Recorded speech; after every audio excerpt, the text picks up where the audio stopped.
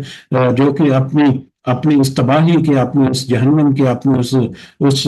بربادی کے دہانے پر کھڑا ہے، تو لپک کر پہلے اس کو پکڑ کر جھنجھوڑ کر اس کو واپس کھینچ کر اس کو بتانا ہے کہ یہ تم کیا کرنے جا رہے ہو، اس ڈر جو اس بات سے کہ تمہارا کیا انجام ہونے والا ہے۔ تو یہی مہلت جو ہے یقینی وقت کا ہے، جو ہر ایک کے لیے ہر دم لمحہ جو موجود ہے۔ تو پھر جہنمی جو ہے وہ اینڈ پر جا کر گلا کر رہے ہیں کہ جی ہم تو یہ کرتے رہے، تو مہلت جو ہے ہماری ختم ہوگی اور یقینی ہمارا وقت جو ہے وہ آ گیا، لیکن ہم نے اپنی مہلت میں اس کا فائدہ نہیں اٹھایا، یہاں تک کہ ہمیں وہ یقینی وقت میں آ گرا، یعنی موت ہمارے اوپر آ گئی۔ فما تنفعہم شفاعۃ الشافعین، پس نہیں نفع دے گی انہیں کوئی سفارش کرنے والوں کی، یعنی کوئی سفارشی اس دن کسی کی سفارش نہیں کر سکے گا، یا کوئی سفارشی وہاں پر کسی کے لیے سفارش نہیں کر سکے گا۔ فما لہم عن تذکرۃ المعرضین، تو کیا ہو گیا ہے، یہ سارا کچھ ان کے اوپر واضح ہو گیا، اس کے باوجود تو کیا ہے ان کو کہ وہ نصیحت سے منہ پھیرتے ہیں۔ یہ کیا ہو گیا ہے ان لوگوں کو کہ اللہ تعالیٰ نے کس طرح سے مثالیں دے دے کر، کس طرح سے مختلف پہلو اجاگر کر کر کے، ان کے اپنے رویے ان کو بتا کر، ان کی اپنی باتیں ان کو بتا کر، سارا کچھ اللہ تعالیٰ نے نصیحت کی باتیں جو ان کو بتا دی، اس کے باوجود ان کو کیا ہے کہ وہ نصیحت سے منہ موڑتے ہیں، اور کس طرح سے وہ نصیحت سے منہ پھیرتے ہیں، منہ موڑتے ہیں۔ کأنہم خمر مستنفرہ، کہ اس طرح سے وہ منہ پھیرتے ہیں جیسے کہ گدھے ہیں بدکنے والے، جیسا گدھا بدکتا ہے اس طرح سے وہ منہ پھیرتے ہیں۔ اور گدھا کیسے کب بدکتا ہے، یا کس سچویشن میں گدھے کے بدکنے کی وہاں پر مثال دی، فرت من کسورہ، بھاگیں گے شیر سے، یعنی کہ گدھے کو جب شیر کے بارے میں عربی میں محاورے کے طور پر بھی اس بات کو کوٹ کیا جاتا ہے کہ گدھا جو ہے وہ جب اس کو کوئی خطرہ لاحق ہوتا ہے کسی شیر سے یا کسی بھی دوسری چیز سے، تو وہ بدحواس ہو کر ادھر کو گدھے کو اب جب بدگائیں تو وہ دیکھیں گے آپ اگر آپ مشاہدہ کریں اس کا کہ گدھے کو جب آپ بدکائیں گے یا جب اس کو مطلب ڈرائیں گے، تو وہ ادھر ادھر سب سے پہلے وہ ایک طرف کو منہ کر کے نہیں بھیجے گا، وہ اپنے منہ کو ادھر ادھر دائیں بائیں کر کے ایسے جیسے آدھا گھوم کر آدھا ادھر ادھر، اس کو کچھ سمجھ نہیں لگ رہی کہ وہ کس طرف کو بھاگے، پھر وہ ایک طرف کی سمت کو بھاگنا شروع کر۔ تو اس سچویشن کو یہاں پر اللہ تعالیٰ نے قید کیا اس بریکٹ میں کہ یہ نصیحت جن کے اوپر پیش کی جا رہی ہے، یہ تو نصیحت سے اس طرح سے بجکتے ہیں، اس طرح سے بدخواس ہو کر بھاگ رہے ہیں جیسے کہ گدھا جو ہے وہ اپنے کسی خطرے کو باندھ پر یا شیر کو اپنے سامنے آتا دیکھ کر بدحواس ہو کر بھاگتا ہے۔ اس طرح سے یہ لوگ جو ہیں یہ تو اس نصیحت سے اپنا منہ جو ہے پھیرتے ہیں۔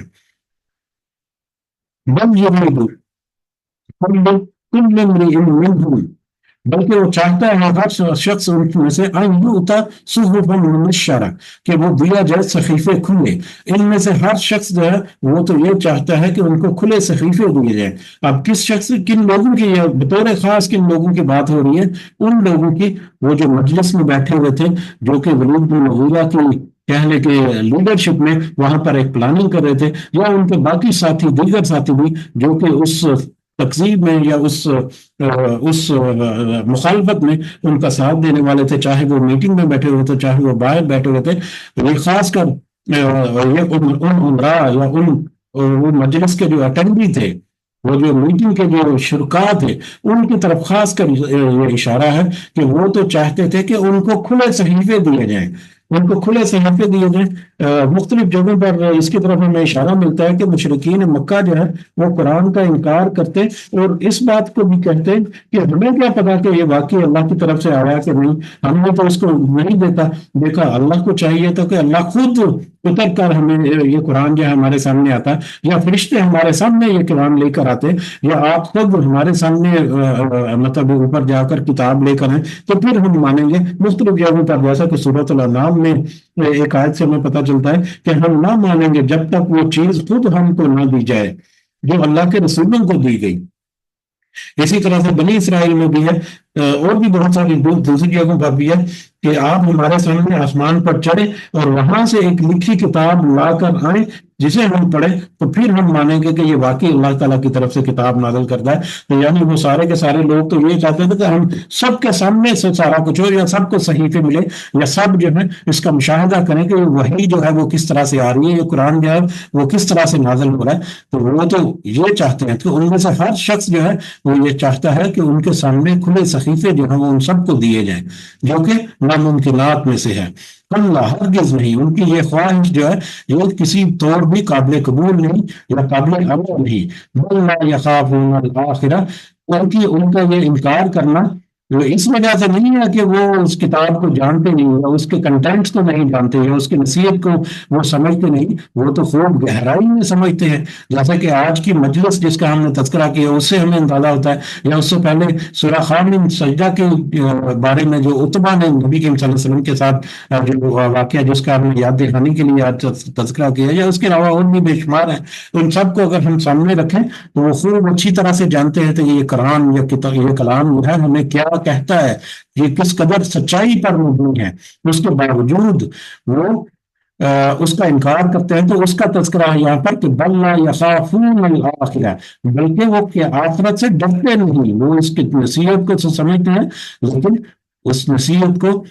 قبول نہیں کرتے، اس نصیحت پر کام نہیں کرتے، اس نصیحت کے مطابق اپنی اصلاح نہیں کرتے. یعنی ان کو قیامت کا خوف ہی نہیں ہے، آخرت کا خوف ہی نہیں ہے. آخرت کا خوف ہوگا تو پھر وہ ڈریں گے، اپنے انجام کا کسی کو خوف ہوگا تو پھر وہ آج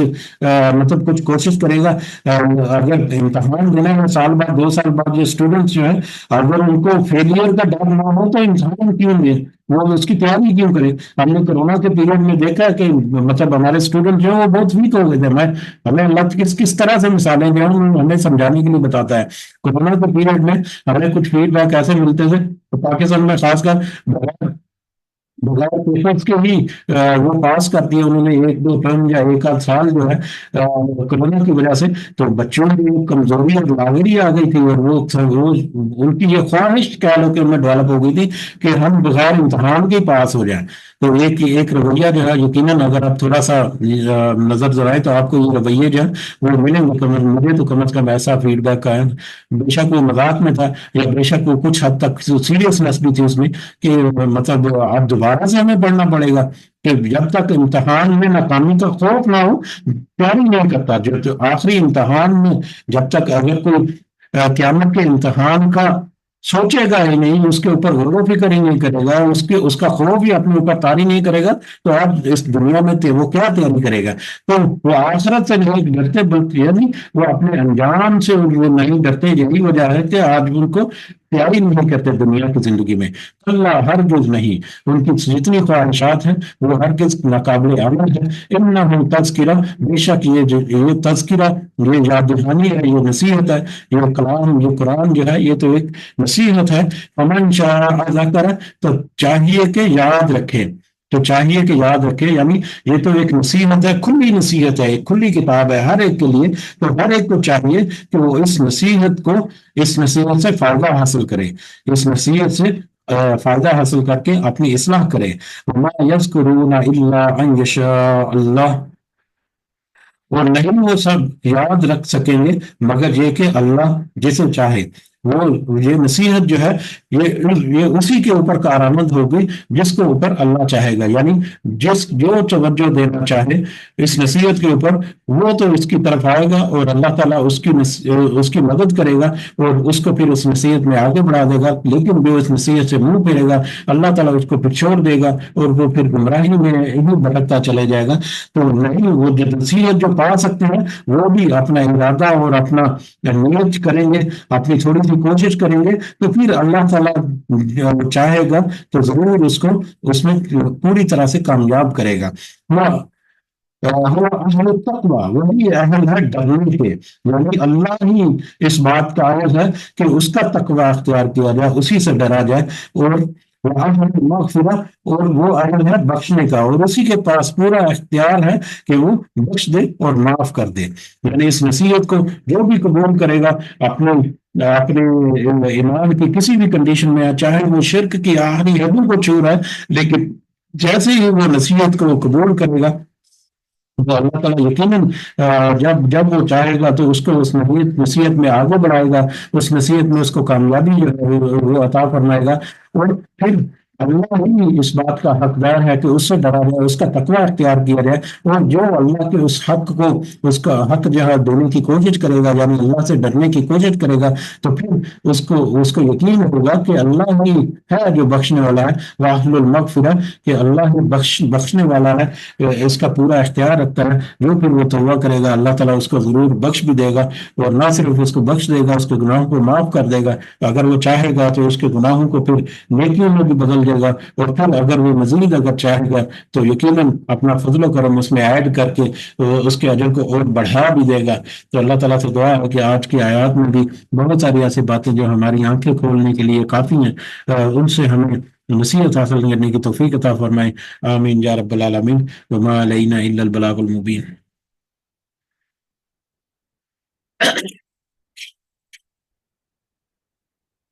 جی، کچھ اضافہ آپ کرنا چاہیں اگر تو کر سکتے ہیں، جزاکم اللہ خیرا کثیرا۔